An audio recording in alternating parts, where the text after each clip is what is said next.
să gândească bine conducerea țării noastre, ce face, ca să nu fie mai târziu blestemați de nepoți, de strănepoți pentru ceea ce au făcut și să-și piardă și sufletul. Să se gândească bine.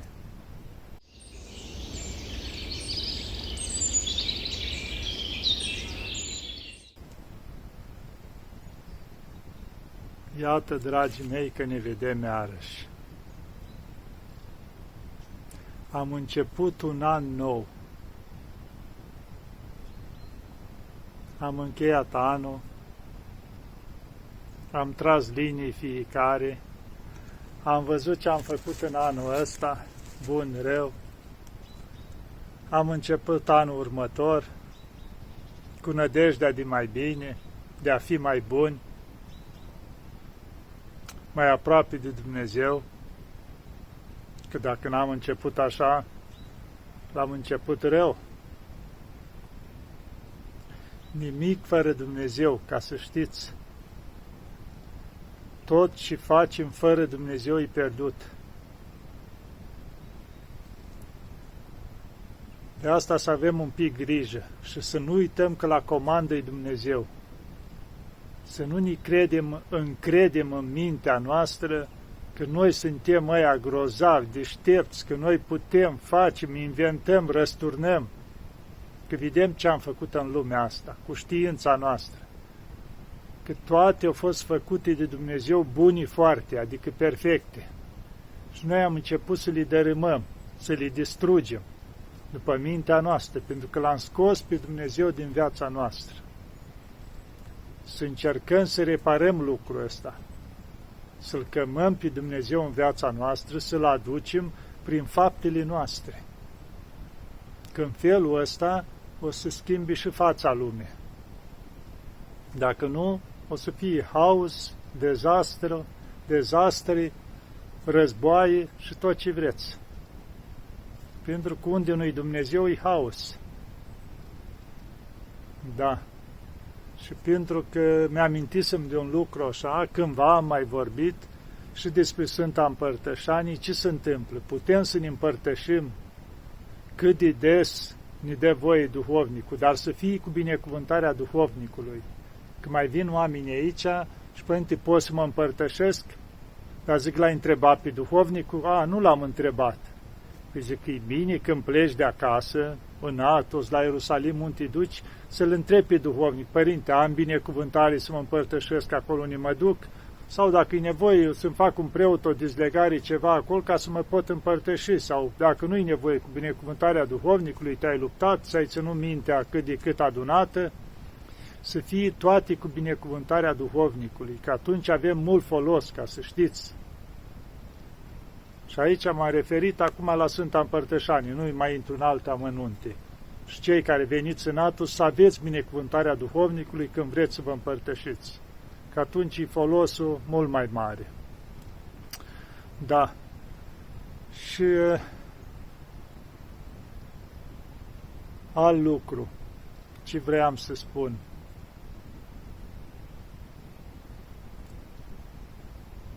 Eu din totdeauna am fost mândru, nu mândrie prostească, o mândrie frumoasă și foarte bucuros că sunt român.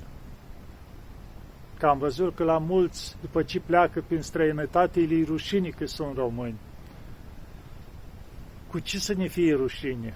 Că dacă ți-e rușine că ești român, ți-e rușine de Ștefan cel Mare și Sfânt, ți-e rușine de Mihai Viteazu, de Mircea cel Bătrân și de mulți atâția voievozi Neagoi Basarab, voievozi sfinți. Alții poate n-au așa ceva, ci oameni minunați am avut noi. Deci ar trebui, și cât genii o da țara noastră, ar trebui să fim mândri unde ne ducem, da, domnule, român. Adică să ne respectăm ca neam. Nu mândrie prostească, ca neam să ne respectăm orice unde ne ducem, să nu ne îngenunchem, vai că eu sunt român și mi-i rușine. Nu. Sunt om și eu, sunt român mă trag dintr-un neam care a dat o grămadă de sfinți, eroi, oameni care s-au jertfit pentru țară, și țara noastră n-are 2-3 zile, nu s-a format de la 90 încoace, poate ca alte țări. Deci țara noastră are o vechime. Dacă o luăm de la început, așa, cu miile de ani în urmă, și încetul până s-o întregit ea toată. Deci avem oameni minunați. Și cum ne menținem noi ca neam? Întotdeauna, vedeți, comemorăm cumva, adică sunt anumite zile, deci și în calendar s-au pus sfinții care îi prăznuim, după aceea eroii noștri, frumos, îi serbăm, îi vorbim despre ei la zilele lor, indiferent prin ce moarte au murit, dar oameni care s-au jertfit pentru țară. Vedem, Ștefan cel Mare și Sfânt, în afară că e în calendar, îl serbăm așa, în toate felurile, sunt statui peste tot.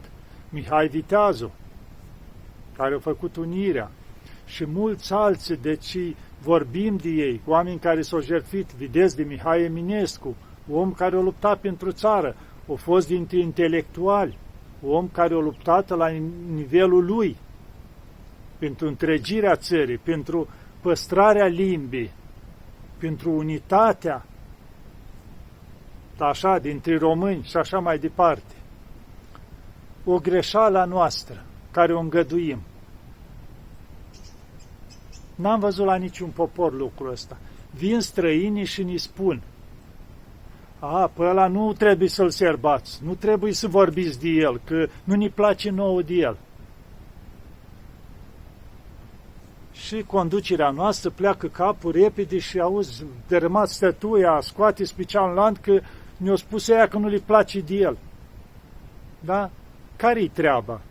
Dacă omul ăla o lupta pentru țara noastră, s-o jertfit acolo, o contribuit la bunăstarea țării, adică trebuie să ne vie alții să ne spui ce să facem, ce ar însemna să vii Turcia? Acum și spui, băi, toate statuile lui Ștefan cel Mare jos, scoteți-l din calendar, că ăsta 40 de ani ne-o ciomăgigi una. O omorât sute de mii de turci, au făcut holocaust ăsta.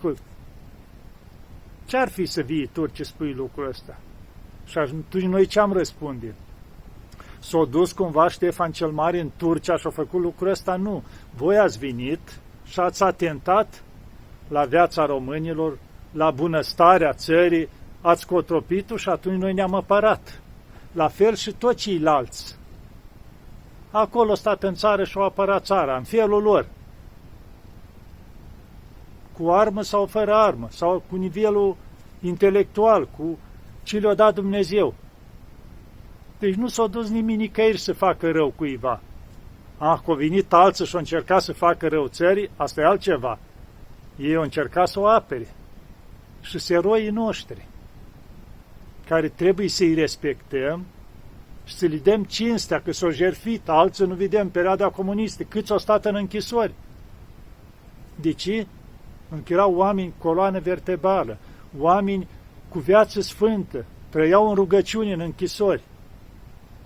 Da, trebuie să-i cinstim, să-i respectăm și cândva pe unii din ei trecuți în rândul sfinților. Pentru că vedem, s-au găsit și la Aiud și în alte părți, din moaștele lor, din osemintele lor, care au izvorât mir. Și repet, să nu ne fie rușine că suntem români și să ne respectăm eroii, să învățăm istoria noastră.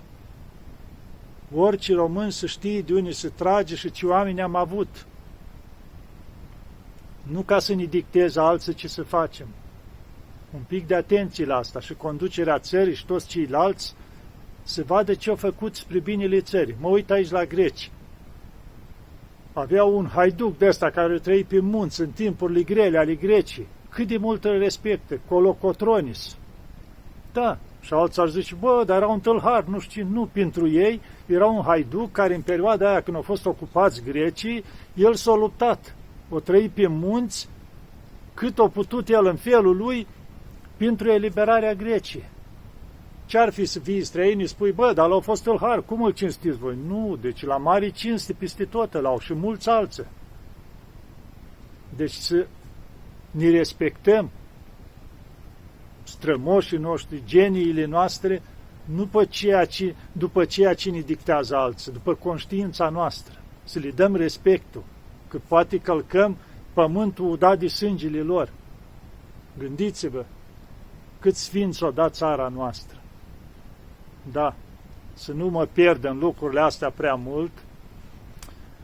Și alt lucru, noi niciodată nu ne-am dus în alte țări să le punem rânduială. Și am spus de la începutul conflictului ăsta din vecinătate să nu ne băgăm în el. Chiar de când a început. Nu-i lupta noastră. Să ne vedem de locul nostru, de țara noastră, de bucuriile, din necazurile noastre, din nevoile noastre. Când vine cineva în țară, noi întotdeauna am fost ospitalieri și am ajutat. Dar să nu ne băgăm unde nu ne fierbe oala. Să nu ne căutăm bătaie de cap dacă nu avem. Să ne îngrijim de ale noastre. Pentru că dacă ne băgăm în treburile altora, o să iasă rău. O să încerce alții, tot să ne împingă să ne băgăm, ca să aibă motive după aceea să lege de noi, să ne compromită, să gândească bine conducerea țării noastre, ce face, ca să nu fie mai târziu blestemați de nepoți, de strănepoți pentru ceea ce au făcut și să-și piardă și sufletul, să gândească bine și să ancoreze mai mult în Dumnezeu cu toții, că fără Dumnezeu nu facem nimic. Suntem pierduți. Pentru că toată nădejdea noastră e în Dumnezeu, e Maica Domnului în Sfinți. Pentru că avem psalmul care ne spune: nu vă nădăjduiți spre boieri, spre fiii oamenilor, întru care nu este mântuire. Ați auzit? Nu este mântuire. Și noi foarte mult ne nădăjduim spre oameni, indiferent ce puteri sunt, cât de mari sunt. Îl dăm pe Dumnezeu deoparte, care e atotputernic și care poate din nimic să facă totul, și ne nădăjduim spre oameni muritori, care și ei pot să moară în orice clipă.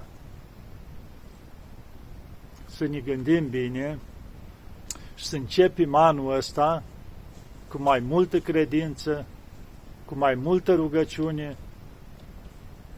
să umplem bisericile, duminica, sărbători și în toate zilele când se poate, și să strigăm la Dumnezeu spovedanie, împărtășanie, fapte bune după putere, și o să vedeți că se schimbă multe. Indiferent ce se vorbește, se spune că o să vie, că bai prea cald, bai prea frig, știți că până am se bătea în cap cu încălzirea globală. Acum vedeți prin anumite țări, prin America pe acolo, că nu au mai avut de 40 de ani frig de ăsta, au înghețat, au murit oameni prin mașini și așa.